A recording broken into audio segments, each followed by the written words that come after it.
الخبر الأبرز في مواقع التواصل عربيا: القبض على المغني المغربي سعد المجرد في باريس بعد شكوى قدمتها فتاة اتهمته بمحاولة اغتصابها. من جهتها أعلن وزير الثقافة المغربي محمد الأمين الصبيحي التواصل مع السلطات الفرنسية لتوضيح الموضوع والعمل على حل المشكلة، في وقت نفى فيه والد المجرد لصحف مغربية علمه بصحة الأخبار، مشددا على ظهور حقيقة اتهام نجله قريبا. المجرد كان من المقرر أن يحيي حفلا غنائيا في باريس السبت المقبل، وكان قد اتهم سابقا باغتصاب فتاة بالولايات المتحدة الأمريكية خلال دراسته هناك.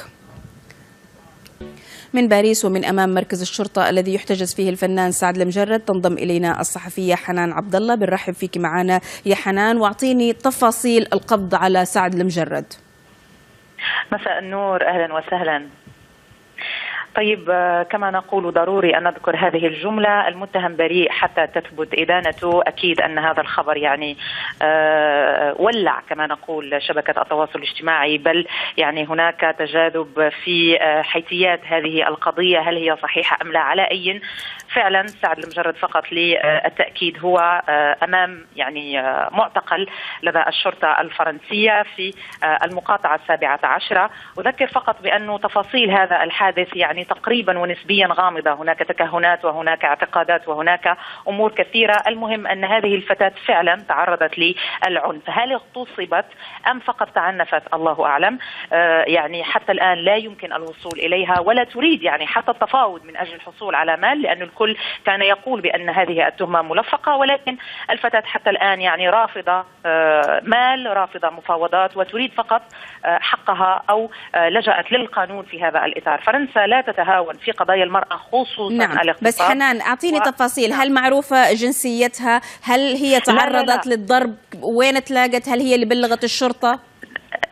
لا، هي لجأت للاستقبال حتى تبلغ بأنها تعرضت للعنف حسب أقوال يعني القائمين، الناس اللي بيشتغلون أو الذين يعملون في الفندق. ولكن يعني هل تم اغتصابها وما إلى ذلك، كل هذا حيثيات لا نعلمها حتى الآن. مؤكد أنه هي تعرضت للضرب من طرف سعد المجرد، وفعلا كانت موجودة معه في الغرفة، والشرطة أتت إلى الفندق وأخذته من الفندق حتى يستمعون لأقواله، وهو لحد الآن لم يتجاوز 48 ساعة حتى للأسف الشديد يكون أمام القاضي للبث في قضيته. نعم، لكن لما تركت الغرفة ونزلت تحت كانت يعني متعرضة للضرب، على الأقل نعرف نعم، هذا الشيء. نعم كانت متعرضة للضرب. تم القبض على سعد المجرد الساعة كم؟ نعم، أظن كانت ساعات صباحا بين الساعة 7 والساعة 10. نعم، وبعدين صباحاً. بعدها مثل أمام قاضي؟ لم يمثل أمام القاضي، لأن القانون الجنائي الفرنسي يقضي بضرورة البقاء 48 ساعة يعني في مركز الشرطة، وحتى الآن لم نتجاوز 48 ساعة، وبالتالي أظن من المؤكد أنه سيمثل غدا صباحا أمام القاضي. هناك حفل سيحييه يوم السبت 29 من أكتوبر، والسلطات المغربية تحاول أن يطلق سراحه بكفالة حتى يقوم بإحياء هذا الحفل. هل سيعود إلى المغرب؟ هل سيبقى هنا للبث في قضيته؟ لا أدري. نعم، بس هذه هي التفاصيل المتوفرة لديك الآن حول التفاصيل يعني القبض عليه. في أي إضافات نعم، عندك؟ أي تفاصيل؟ التفاصيل هو يعني انتظار محاولة ربط الاتصال بهذه الفتاة التي ترفض كليا التفاوض، يعني لا الحصول على. هل معروف عمرها؟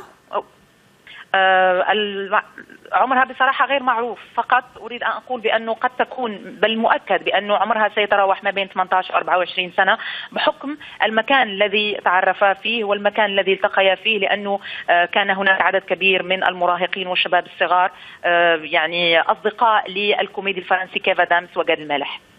إذا نتعرف عليها في حفل. نعم، تعرف عليها في حفل جاد المالح الكوميدي الفنان المغربي يعني المعروف. بنشكرك على على هذه التفاصيل. كانت معنا الصحفية حنان عبد الله من باريس.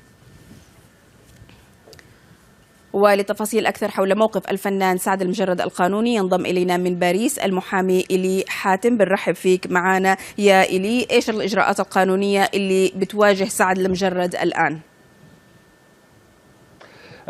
أولا في فرنسا هناك توقيف لكل من يقوم بعمل مخالف للقوانين أو يشتبه به أنه يقوم بعمل مخالف للقانون، وهذا التوقيف يكون للتحقيق بواسطة البوليس لمدة 24 ساعة، وبعد هذه المدة يستطيع للمدعي العام أن يسمح للبوليس تمديد هذه المدة إلى 48 ساعة، وبعد هذه المهلة يمتثل المشبوه به إلى المدعي العام الذي يقرر أو إلقاء سبيله أو تحويله إلى قاضي التحقيق. فقاضي التحقيق يقوم بالإجراءات الأولى، أي الاستماع إلى المدعى عليه وإقامة بعض من الأسئلة والأجوبة معه، وبعد ذلك يقرر القاضي التحقيق أو إخراجه أو وضعه تحت نوع من السجن، وفي الفرنسية يعتبر ذلك التوقيف لمصلحة التحقيق. ولكن هذا ممكن يخرج أن يمر بكفالة بعد موافقة قاضي آخر هو قاضي الحريات. هل ممكن يخرج بكفالة؟ يستطيع بعض الأشخاص أن يخرجون بكفالة إذا كانت القضية متعلقة بمسائل مالية، أي إذا هناك نوع من السرقة مبلغ كبير وهناك طيب. يجب الدفع. ولكن في هذه القضية من الصعب أن يخرج المتهم بكفالة مالية. إذا ثبتت التهمة، إيش العقوبة المحتملة اللي قد يواجهها سعد المجرد؟ هناك 20 عام. هذا الماكسيموم الذي يعتبر من ناحية القانون، ولكن نحن نعلم أن هناك نقاط أخرى يعتمد عليها القضاء إذا أثبت ذلك عليه، ولكن للإثبات هناك وقت للتحقيق، وهذا الوقت للتحقيق يمكن أن يأخذ أكثر من عام للتحقيق ولمقابلة الشخصين، أي المتهم عليه والشخص الآخر الذي يعتبر الضحية في في هذا الفايل. سيد إلي، بس يقال أنه سعد المجرد عنده قضية في أمريكا أيضا اغتصاب وضرب، لكنه خرج منها بكفالة وترك البلد. هل ممكن يكون في تبادل بين أمريكا وفرنسا، أو مثلا تؤثر هذه القضية على تلك؟ هناك تبادل بين فرنسا والولايات المتحدة الأمريكية أولا. ثانيا هناك معاهدة تبادل الأفراد المشبوه بهم أو الذين يطالبون للمحاكمة في الولايات المتحدة الأمريكية. نعم. ولكن هذه القضية انتهت في الولايات المتحدة الأمريكية. ثانيا بالطبع هناك تأثير على قاضي التحقيق وعلى أيضا قاضي الحريات، أي القاضي الذي سيقوم أو بوضع المتهم عليه. بنشكرك على وجودك معنا، وإن شاء الله طبعا حنتابع تفاصيل هذه القضية. شكرا على هذه المعلومات. كان معنا إلي حاتم، المحاتم إلي حاتم من باريس. شكرا لك.